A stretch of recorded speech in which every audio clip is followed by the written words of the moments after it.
Good morning, it's Dr. J from the She Protects YouTube channel. In this video, we're going to talk about 7 safety tips that could save your life. Attacks, abductions, rapes, robberies, they're all on the rise.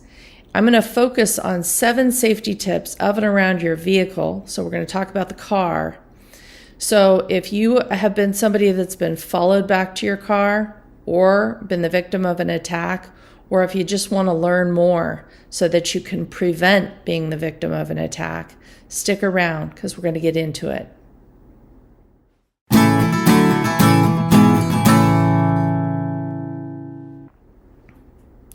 Tip number 1, we want to avoid the drive-thrus.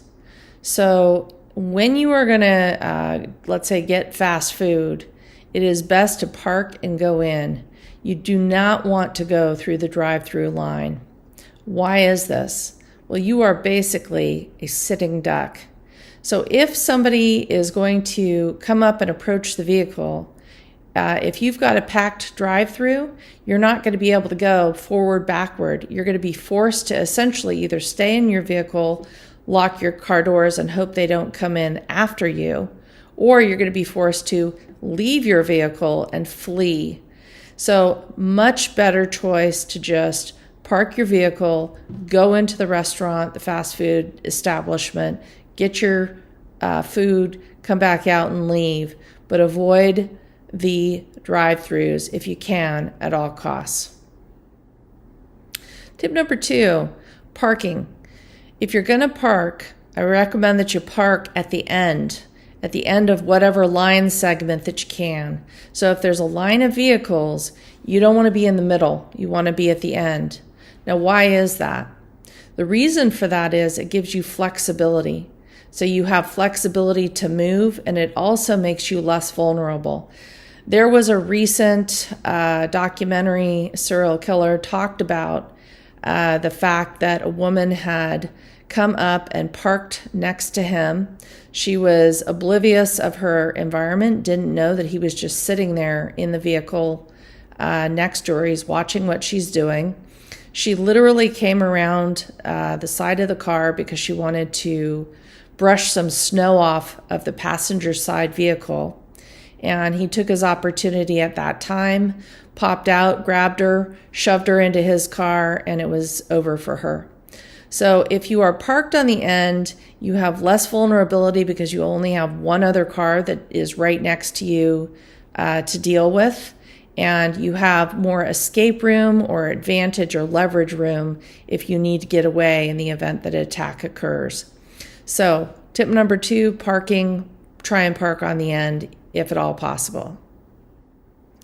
Tip number 3, don't pick up anything that has been placed on your vehicle or, let's say, dropped near your vehicle.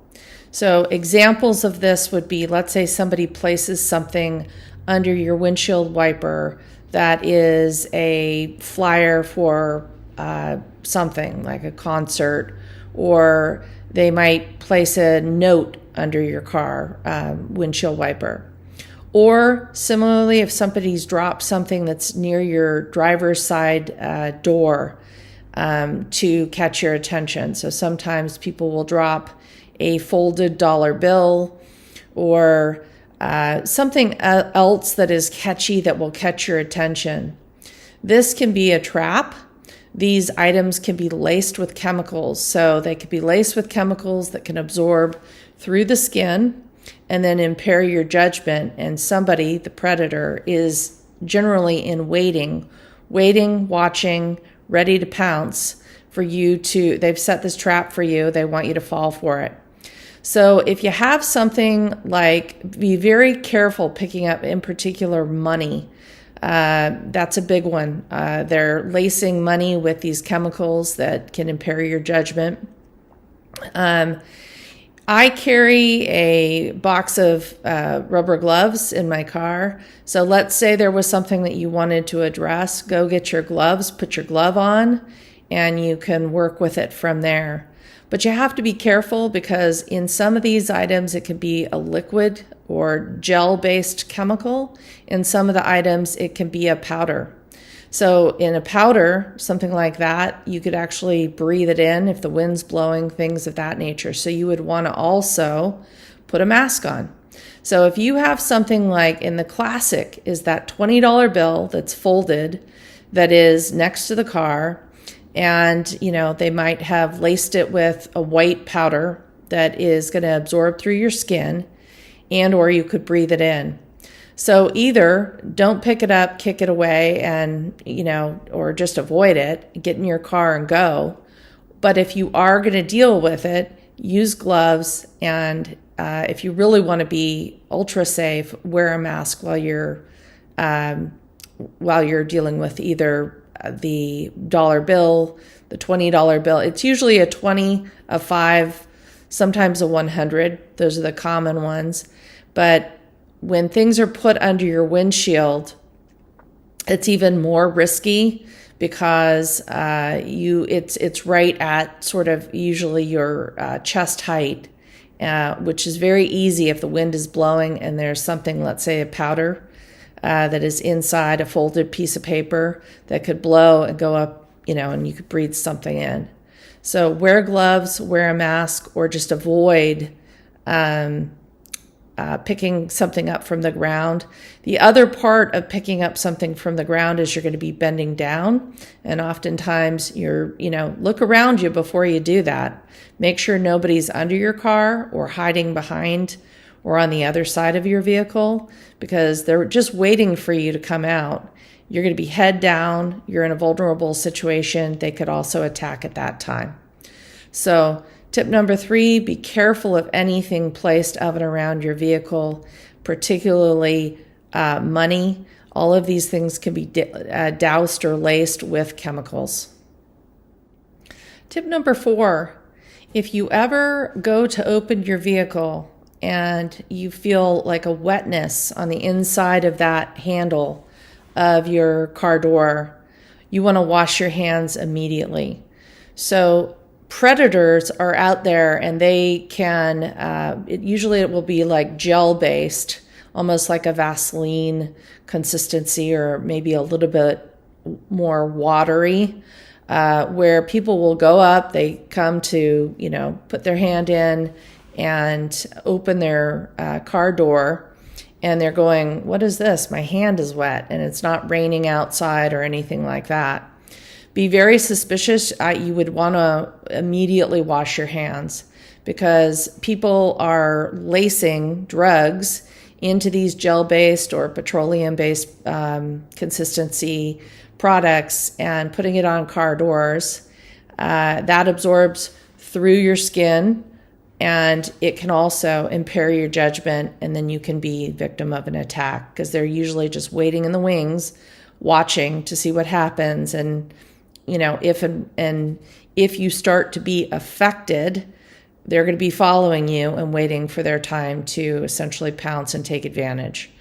So I keep a bottle of water in my vehicle along with gloves, as I mentioned in the prior tip.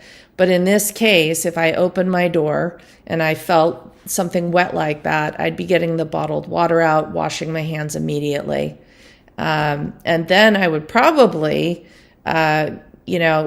take a test of that door. I might actually go and work with law enforcement and say, look, I think something has been put on my door that's laced. Can we test this and see if that is indeed what has happened? So tip number 4, if you ever try and go to your car, you open your car door, you feel something wet on your hands, immediately wash your hands. Tip number 5, I've actually mentioned this in one of my other videos, but it is avoiding the vans. There just is nothing good that happens with vans, it seems. I mean, if you think about every TV show or documentary or newscast that you've seen that talks about abductions, it's always the van. So, but it, I laugh about it, but it is something that we should take very seriously. And what I mean by this, and why do I stress this about the van? A van is a risk for you. It's tall, so if it parks next to you, nobody can see what's happening from the other side. So it's like being almost behind a wall or in an alley in a way. The predator is protected from anyone seeing what they're doing on the other side of their van. So that leaves you vulnerable. 2, it's so easy for someone to be driving and someone else in the back. They quickly open the door, snatch you, throw you in, and away you go. So I, in general, just make it a habit. I avoid vans. I don't park next to them. When I see them on the road, let's say you're driving and you're coming up to a stoplight, I always have my doors locked, but I generally will try and avoid or jockey getting away from being parked, even in driving scenario on the road, coming up to a stoplight next to a van if I can help it. You're just too vulnerable, and they have too many opportunities with a side door, a back door, and of course the regular car doors to pop out and attack or abduct. So tip number 5, avoid vans if at all possible. Tip number 6, you want to have your keys out before you get to your vehicle. And you don't want to unlock your vehicle. Let's say you have your key fob. You don't want to unlock your vehicle too soon. So in other words, if you're like 30 yards away and you're unlocking your vehicle, you don't want to do that. With your key fob, you want to unlock the vehicle right when you're approaching, but you do want to have your keys out ahead of getting to your car. And if you look at the thumbnail on this video, the reason I picked it for a very specific reason. There's a woman who's looking down, going into her purse, looking for her keys, and she's right in front of her car. And who's right behind her within 10 yards is the guy that's basically going to attack. So you want to have your keys out so you're ready. As soon as you get to your car, you can get straight in. But you don't want to open the vehicle until you're pretty much right there at the vehicle. The reason for that is if you open your vehicle, let's say 20 yards ahead, and somebody's planning on attacking you, they could actually hop into your vehicle without you noticing before you get there because there's that much time in between that interaction.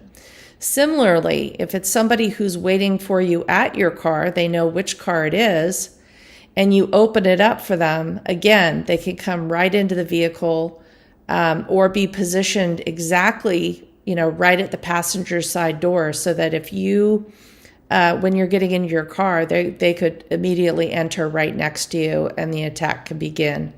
So you want to be very careful. Have your keys in your car have your keys in your hand before you get to your car, and only open the car with a key fob or the key. These days we don't use the key, but you use the key fob just as you're approaching the vehicle. That's tip number 6. Tip number 7, and I always save this, it's the best for last, but it's also the most obvious, and people always roll their eyes when they hear it, but it is this. You want to lock your car immediately upon getting into the vehicle. And there's the eye roll, right? But the reason it's stressed is because so many people don't do it. It's an obvious thing to do, but so many people do not do it. I had taken a prior poll and very few women actually, even though they knew they should, the compliance rate of actually getting in and immediately locking your car door was quite low. But the importance of doing this is if somebody is tracking you either back to your vehicle or they've been waiting for you and they know which one is your vehicle and they're waiting for their attack for you to return to your vehicle, you are essentially a sitting duck. So many times women have been attacked of and around. They're waiting for that exchange because when you're getting into your car, you are vulnerable physically in the position because you're about to sit down. So tip number 7, please, if you can remember, I remember when I started doing this, I actually had to verbally talk out loud to myself saying, and that's how I got into the habit. I would immediately start talking to myself and say, lock your door, as I was sitting down into my car. So tip number 7, as soon as you get into your vehicle, lock that door. Okay, so those are 7 safety tips for women, specifically of and around your car. I hope you found that helpful. Thank you very much for watching, and we hope to see you in the next video.